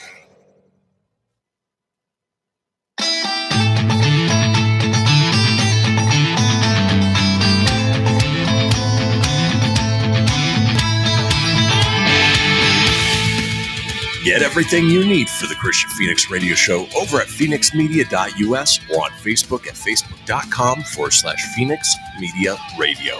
Now back to the show. Now back to the show indeed. This is the Kristian Fenix radio show. We've got a little thing we talk about a couple times each show. It is the Fenix Line, our 24-hour-a-day, 7-day-a-week voicemail line, giving you guys the opportunity to chime in on anything whatsoever, including our call-in topic of the day, which is why we give it 24 hours in advance. Give us a call at 855-FENIX-RADIO. That's 855-FENIX-RDO or 855-336-4973 for the alphanumerically impaired. All we ask is that you keep it entertaining. We'll compile those together, put them out in a future show. Now, speaking of call-in topics, tomorrow's call-in topic is open already. Obviously, we're on the tail end of this pandemic now. Here in Nevada, they just announced that everything is opening June 1st. But if it was up to you, what type of business or what specific business would you open right now, right this day? Tony and I obviously talked about movie theaters and our love for movie theaters, and maybe some expanded hours would be nice, but that is our call-in topic for tomorrow, something to wrap your brain around.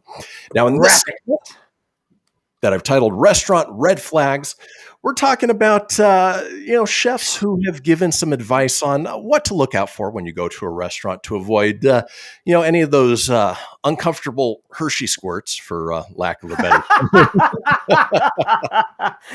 You've been going to 7-Eleven too, haven't you? Well, and I was even going to say that, Tony, has there been a restaurant you've been to where maybe you felt a little uneasy about it? You ordered food anyway, and then you paid for it later, not 7-Eleven withstanding? Yeah, I get a little squirrely when I try new restaurants because I don't know how my stomach's going to take it. But I'm trying to think if there was any sketch magetch places I tried. I try to go where there's a lot of people and it looks like it's a popular place. But I would say, yeah, I think trying you were out. Oh, you're right. Good reminder. So we did have this Philly cheesesteak. We had this Philly cheesesteak in Reno right before I got on the plane. And we ate it. It was, it was mediocre. It wasn't great, but it was what it was. Next day, you're like, dude, is your stomach been hurting? And I was like, kinda. And then you're like, I've been visiting the Sherwood Forest for hours. And I go, oh, that sucks. And then no sooner after we got off the radio show, it was a day off. It was, no, I had to work that day. You did have to work that day. Yeah. My stomach was ripping. Like it had already hurt. But then after that, oh, man. And we should have known because this place was dingy, too. Yeah. Hole in the wall. It was not a clean looking place. This is how bad it was. When you had to go to the bathroom, you had to go behind the counter, behind the kitchen. I should have known then. Like it was no good. We should have known the moment we walked in. I don't know about you, Tone, but my face mask smelled like Philly cheesesteak for like 4 days afterwards. I did not. Well, I just know my cheeks hurt like hell. Well, folks, that's what we're talking about is restaurant red flag chefs that have given some advice on maybe what to avoid. Oh, I'm a little kid, man. Let's go get on into it with our very first restaurant red flag. Yummy! This one is more about freshness, but if a restaurant has a huge menu, it's all frozen. Looking at you, Cheesecake Factory. I mean, I think Cheesecake Factory theirs is huge. Too much. You don't need Chinese food and Italian food and American food, and just pick one. Yeah, I've always found that to be really strange at the Cheesecake Factory because when you hear cheesecake, you think of penny. And then you think of cheesecake. I mean, that's what I think about. And then when you go, man, you have options. Burgers, ribs, filet mignon, Chinese food. It's like, Jesus, man. It's too much. It's way too much. Simplify, baby. Simplify. Exactly. Well, let's move on with our next restaurant red flag. Get in my belly! This is a huge one for me.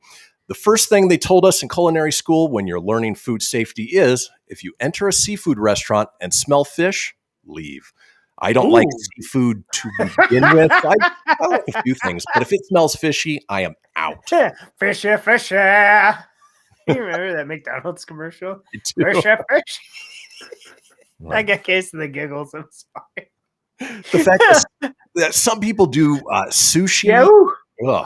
I can't do it. That's a good take. I didn't know that. I'm not a big seafood guy myself, but I did not know that if it's fishy.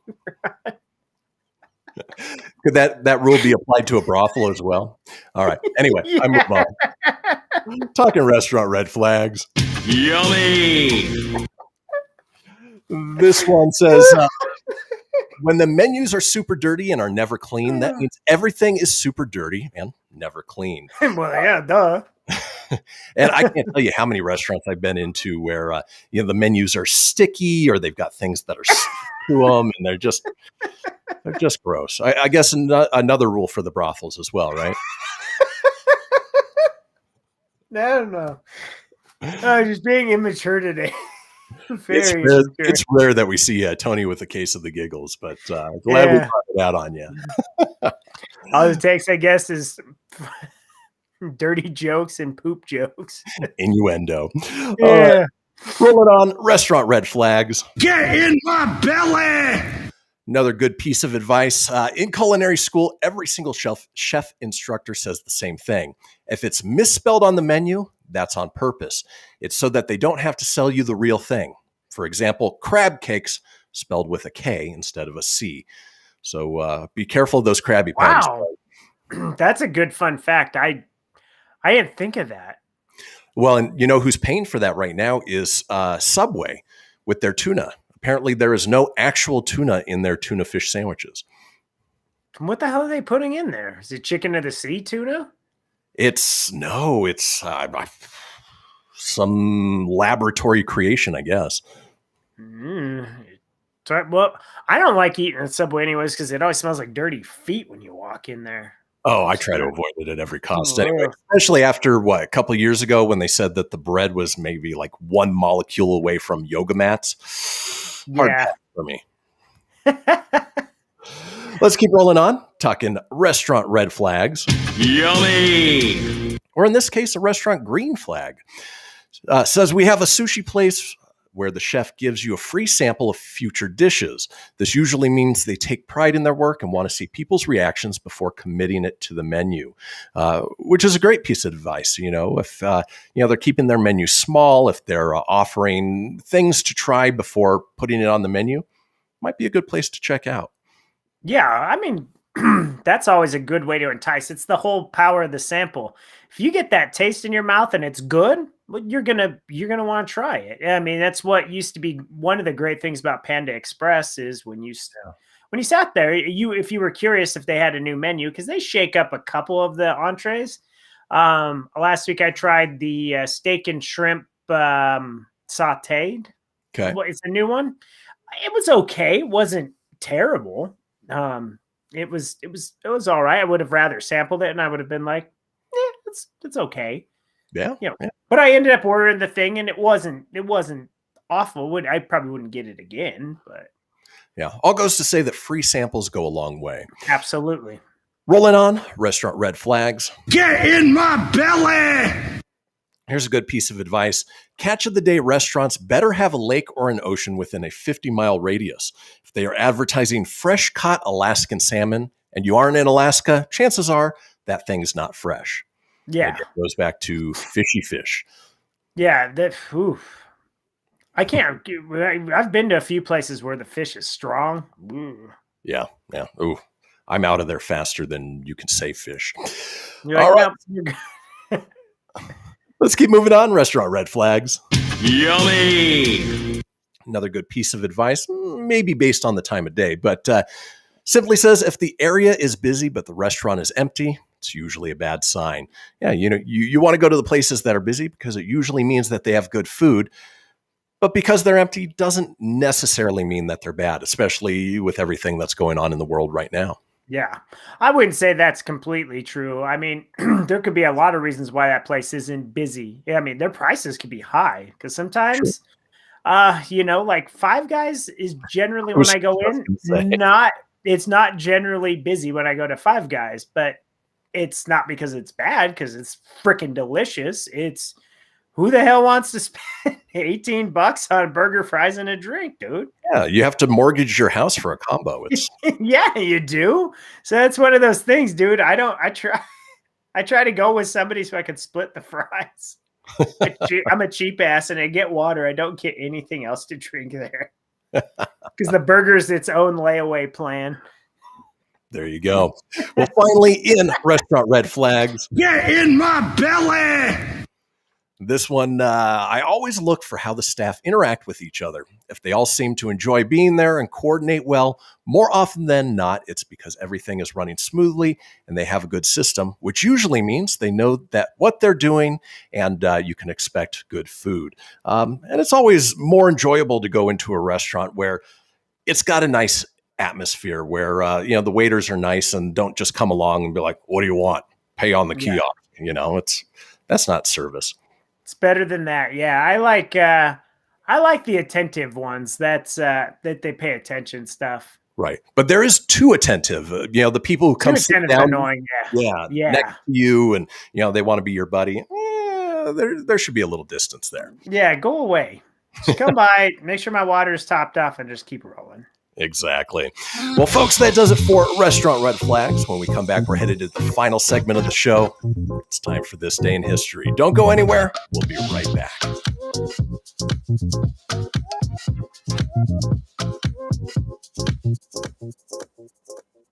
This is Mario Andretti. You know me as a race car driver, but I'm also a Meals on Wheels volunteer. I've raced against the sport's biggest personalities, But I've never met more vibrant, amazing people than the seniors served by Meals on Wheels. You can make a difference by dropping off a hot meal and saying a quick hello. So, America, let's do lunch. Volunteer your lunch break at americaletsdolunch.org. This message brought to you by Meals on Wheels America and the Ad Council. People been saying to your friend, get a different face, and posting on their feed, they're super ugly. The things they say to them online are cruel and they're not true. So tell your friend, I'll stand up for you. Don't worry, I know what to do. Know someone being bullied online? You can be a witness and make a difference by letting the world know it isn't cool and by letting your friend know you care. Learn more at eyewitnessbullying.org. Brought to you by the Ad Council. Hope you enjoyed your meal. And I just want to say, he's lucky to have a brother like you. Lucky. Caring for my brother is far from easy. But he's a part of me, like my arms and legs, so I'll be his. No time for tired. Nothing can disable this love. He needs me, but I'm the lucky one, even though I need help now and then. If you're caring for a loved one, visit aarp.org/caregiving for care guides and community. Support for your strength. Brought to you by AARP and the Ad Council. Allison is perfect. I mean, she'd never tell you that. She's humble and perfect. She likes everyone. She even likes her untidy roommate's weird guinea pig. Allison, wait, are you texting and driving?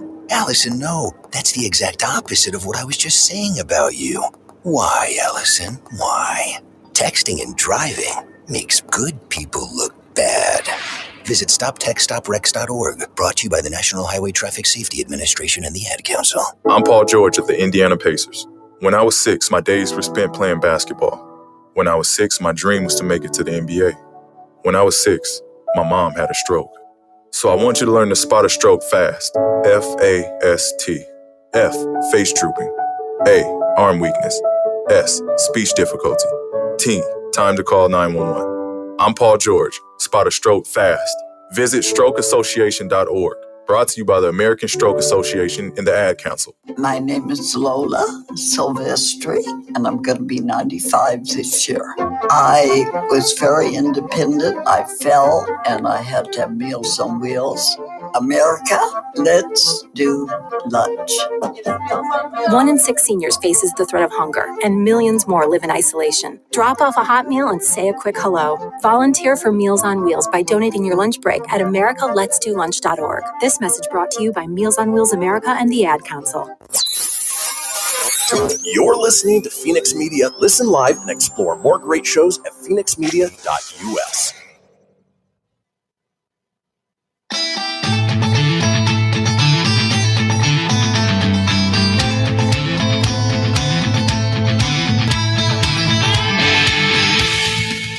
Get everything you need for the Kristian Fenix Radio Show over at phoenixmedia.us or on Facebook at facebook.com/Fenix Media Radio. Now back to the show. Well, we are back, folks, and we made it to the final segment of this episode of the Kristian Fenix Radio Show. Now, if you want to catch up on a previous podcast or maybe catch up on this podcast, head over to phoenixmedia.us, click on the show's link, scroll on down to the Kristian Fenix Radio Show. From there, you can get video, you can get audio as well, or head over to wherever you get your favorite podcasts. Apple, Google, Stitcher, Spotify, Anchor Breaker, TuneIn, iHeart, Doozer, Dozer, Geezer, Gozer. Are you a god? Yes! We are saved. While you're there, be sure to subscribe. That way you always have the latest episode. Leave a review. Let us know what you think and tell your friends, because why, Tony? Sharing is caring. Sharing is caring, as Tony said, and which is why we do this segment each and every day. Drop a little knowledge on you, hopefully make you laugh at the same time. It is time for This Day in History. Crossing the globe for the stories that turn the world on its head. It's This Day in History with your correspondent on the beat, Kristian Fenix. And there are so many significant things that happened this day in history. Hopefully we can get through all of them. For instance, this day in 43 BC, Mark Antony besieging Julius Caesar's assassin Decimus Junius Brutus in Mutina defeats the forces of the consul Pansa, who are killed. Fatality. All fancy ways of saying they were trying to avenge Caesar's death. Brutus Maximus. Moving on, this day in 1536, English King Henry VIII expropriates minor monasteries. He also expropriated a turkey leg or two. Arr! Expropriating. Moving on, this day in 1828, the first American dictionary, its author Noah Webster registers its copyright for publication, hence Webster's Dictionary. Oh, that's cool. Fitting for a Words Are Hard Wednesday. Yeah, absolutely. All right, this day in 1841, the very first detective story is published, Edgar Allan Poe's Murders in the Rue Morgue, April 1841. Murders in the Morgue is going to be a very dark tale. Look at my little mustache. He was a weird looking dude. He was. It's so much funnier if you guys could see these photos. It just looks me. I just look weird because I'm going off the photo. Aside from Murders in the Rue Morgue, what's your other favorite Edgar Allan Poe story? The Telltale Heart. Wasn't that? Hey, look at you, Tom. Mm-hmm. Reading a little bit. Knew a little Poe, man. Reading is fundamental. Quote the Raven nevermore. This day in 1858, abolitionist John Brown meets Harriet Tubman at a constitutional convention convened in Chatham, Ontario. I want to know what they cosplayed as, though. Yeah. Oh, it's not that kind of convention? All right. No. It's not Comic-Con. Rolling on, this day in 1865, U.S. President Abraham Lincoln is shot in the head by John Wilkes Booth at Ford's Theater in Washington. He dies a day later. Fatality. That's crazy. Survived a whole, back then, the technology to keep someone alive. He lived a whole day like that. Poor guy. Oh, probably suffering through the whole thing. Oh, no doubt. Now, if you want to know more about what actually happened, a fun and entertaining way to see that, there's a show called Drunk History on Comedy Central. The very first episode is about his assassination. Really interesting stuff. Ooh, that's crazy. Sad it happened, but it's just crazy. Let's roll on. This day in 1894, the first public showing of Thomas Edison's kinetoscope, basically showing moving pictures, and without that, we wouldn't have this. We have him to thank. He may have stolen it from somebody, based on who you ask, but maybe. At the same time, he patented it, and we have movies because of it today. This mine, I saw it first. We're going to call it a kinetoscope. That's what I call it. No, you didn't. We call it the talkies. Patent it. I patented it. It's mine. Let's move on. This day in 1902, J.C. Penney opens his first store, the Golden Rule Store in Kemmerer, Wyoming. I didn't realize that the J.C. standed for James Cash. That's a pretty badass name, James Cash Penney. That is pretty cool. I didn't know either. Why didn't they just call it James Cash Penny? Cash Penny is what they should call that store. Cash Penny. Yeah, call it Cash Money. We had a J.C. Penney here in Fort Collins. It closed, though. I think most of them have at this point. Oof. All right, let's keep moving on. This one you may have heard of. This day in 1912, the RMS Titanic hits an iceberg at 11:40 p.m. off of Newfoundland.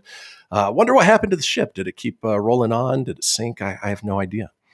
Oh, I have no idea. I've never even really heard of the ship, to be honest with you.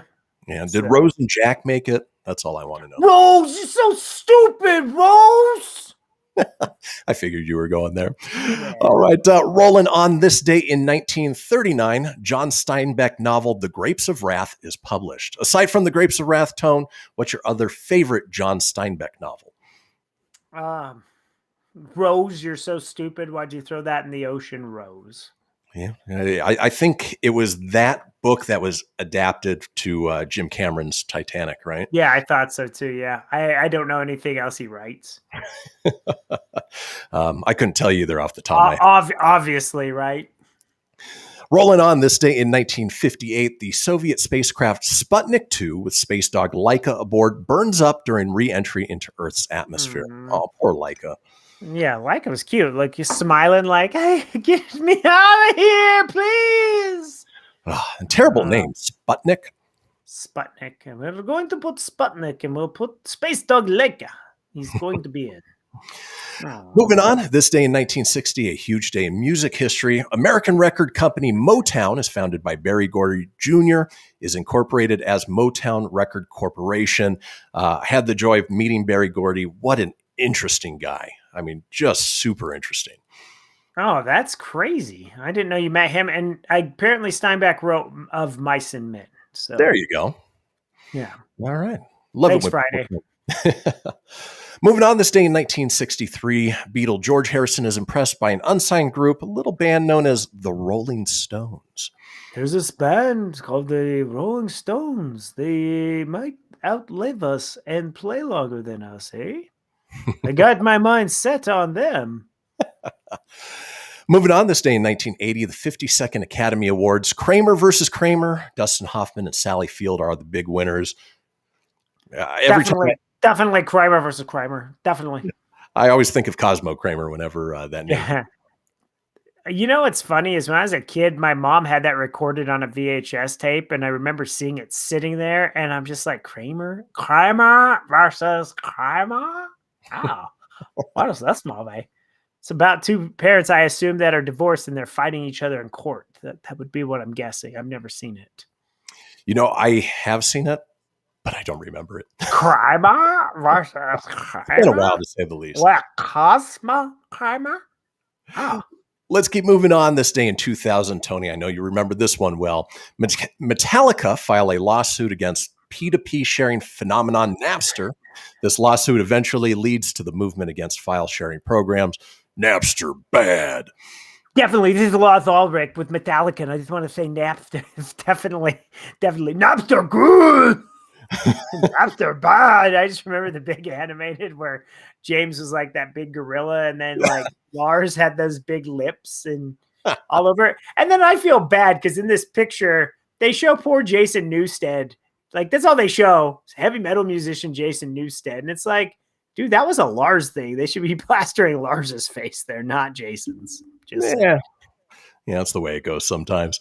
And they were smart, man. They knew what they had, so. Definitely. Finally, this day in 2012, J.K. Rowling, author of the Harry Potter novels, launches her website Pottermore. Honestly, never visited it.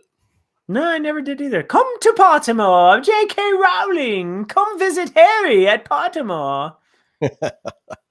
And then before we head out for the day, folks, we like to run down some of today's holidays, where we talk about the things that we well like to celebrate. For instance, Tony, today is Children with Alopecia Day. That's basically hair loss. That's sad. Yeah. Oh God, what is his name? There's an actor who's on the show, Barry. He was also Victor Zsasz in Gotham. He has alopecia and a great actor. Moving on, this is Dreams of Reason Feast Day. Okay, a lot of word salad there. Tony, it is ex-spouse day. I know you're going to go visit her after the show. Mm-hmm. It is International Day of Pink Day, so go ahead and rock that pink. It is International Moment of Laughter, but only a moment. You can't chuckle or get the giggles like Tony had because that's no, yeah. It's just too much. You can't do it. Apparently, it's Look Up at the Sky Day. It's a bird. It's a plane. It is National Bookmobile Day. Remember those? Bookmobiles. Yeah, dude. They were awesome. The little scholastic book fairs. Exactly. Yeah. It is National Dolphin Day, where from those book fairs, you could get all your dolphin trapper keepers from. Yo, I like it. It is Pathologist Assistant Day. It is National Pecan Day. It is Reach as High as You Can Day, Pan American Day, and School Librarians Day. So, Anthony Kerrigan. That's the name. Thank you. Well, folks, that does it for our Wednesday episode of the Kristian Fenix Radio Show. We will be back tomorrow on a Thursday with Florida Man. Gotta love it. Folks, enjoy the rest of your day. We will see you all tomorrow. Peace.